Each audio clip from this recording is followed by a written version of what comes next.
intent to carry out torture. So they essentially authorize sending people for torture.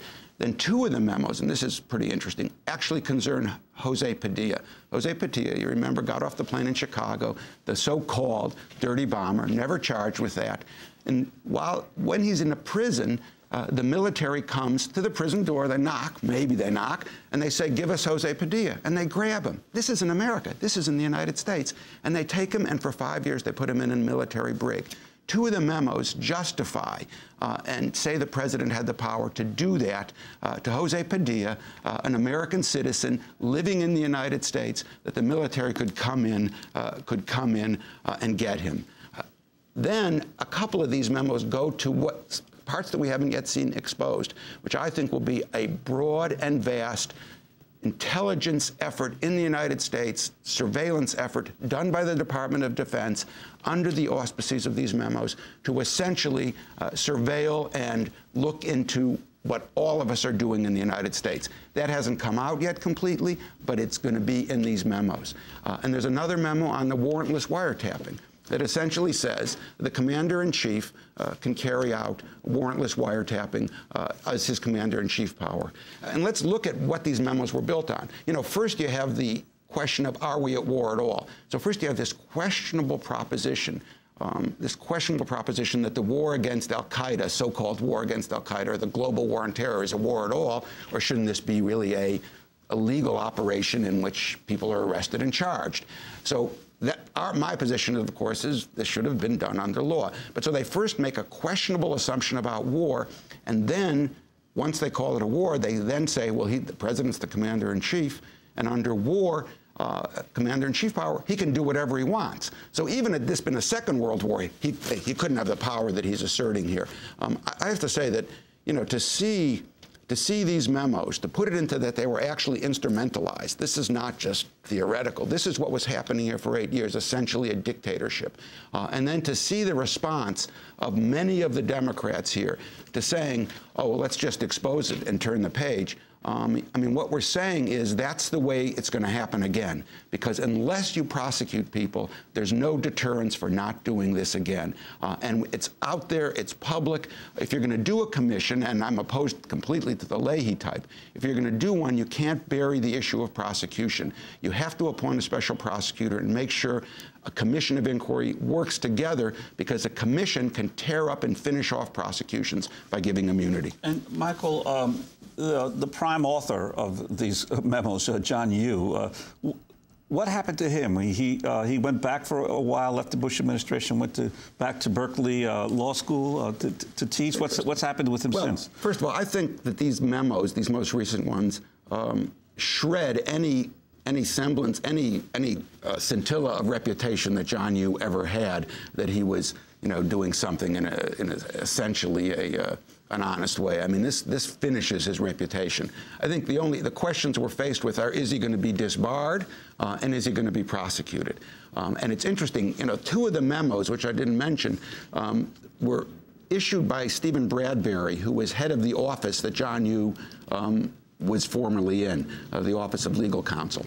And those memos are they were done within a few weeks of the Bush administration leaving office, in fact, one within a week of him leaving office, essentially in a relatively mealy-mouthed way, saying he cautions against looking at the Yoo memos, that they shouldn't, the OLC doesn't really agree with them anymore, but he has a footnote in there saying, to protect the John Yoos of the world, saying, I think all of those prior memos, referring to the John Yoo memos, were done, did not violate professional responsibility, because it's recognized that currently there's a investigation going on of John Yoo, and I think it's and Bradbury himself, and I think it's very likely that that's going to come out and say certainly disciplinary, if not disbarment for those guys. So I think Yoo is facing that, and as I said, prosecution. Now, his geographical travels, of course, have been, as you said, he went to Berkeley, which is he described a couple of days ago at a speech in Orange County as made up of a bunch of hippies and radicals. That's his former law school, or it's still his law school,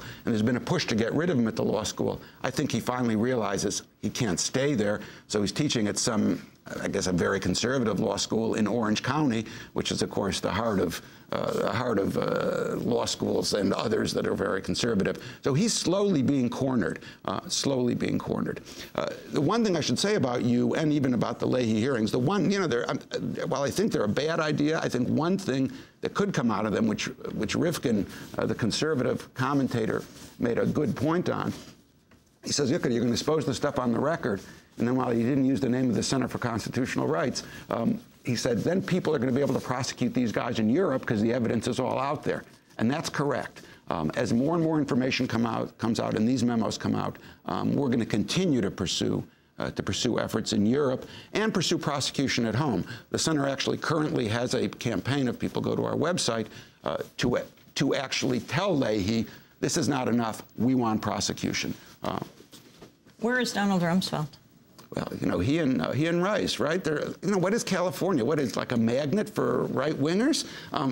You know, they're both at the, what is it now, on the campus of Stanford? What's it called? The Hoover Institution? Yeah. So they're there, or they're going there, Rice and Rumsfeld, and they're going to be some kind of scholars in residence at Stanford, at the Hoover Institution, and there's apparently a protest that was starting either yesterday or today objecting to that. So, you know, maybe we can all get them into a corner of Orange County and actually give them their own country and just put prison walls around it. You know, I'm not sure, Amy. And are there other countries that are pursuing a possible prosecution against any of these Bush administration officials? Well, I think right now what's happening is they're going to wait and see what Obama does. If Obama doesn't do anything in the next few months, I think there's going to be a huge push in Europe. At the same time, there is stuff going on in Europe, and that's when there's conduct or illegalities on the country itself, they don't have to wait for the United States. So you have investigation that we've talked about here in Italy of the CIA agents going on who kidnapped Egyptian cleric off the street.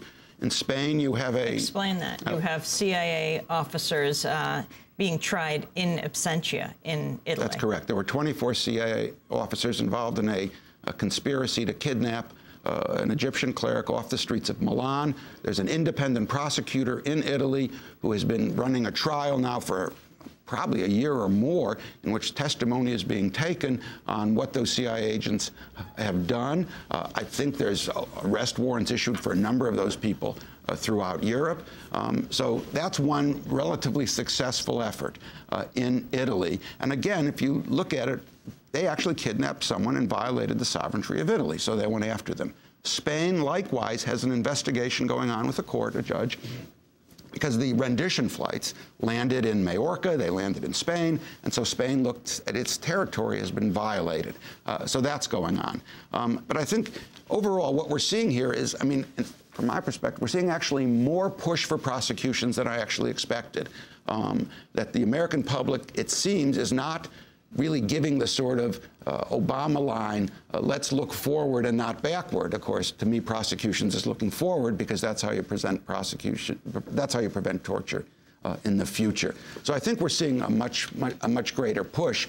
I do think, though, that, as I want to say, that the combination of the memos and Leahy should just really send a message to America that we've got to make these guys accountable. What about that? Do you have any hopes for any more independent investigations going on in the House at all, or in? Oh, I think that's a good question. You know, I think Conyers has a better take on this than Leahy.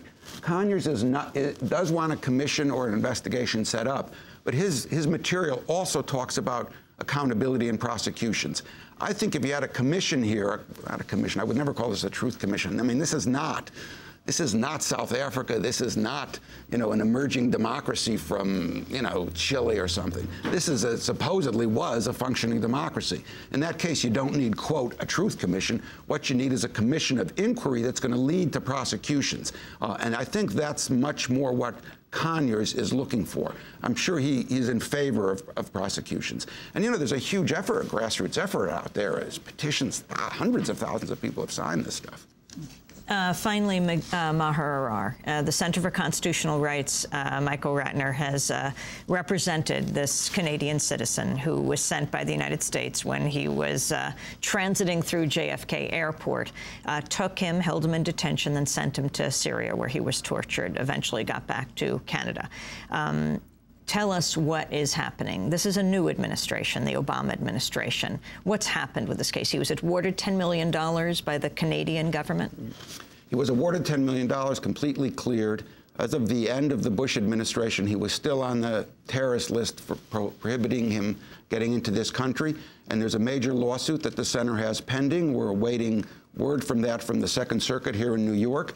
It was argued before the full set of judges on whether or not he could sue his torturers or really sue the people who sent him to torture, the FBI agents, Ashcroft and others, and whether that's a constitutional violation. So that's what we're waiting on. We haven't heard anything about whether the Obama administration is going to say, yes, we can do that. And, you know, this has been a fairly strong negative of the Obama administration. I know you've covered it here, their position on state secrecy in the ACLU case, on renditions, where they stood up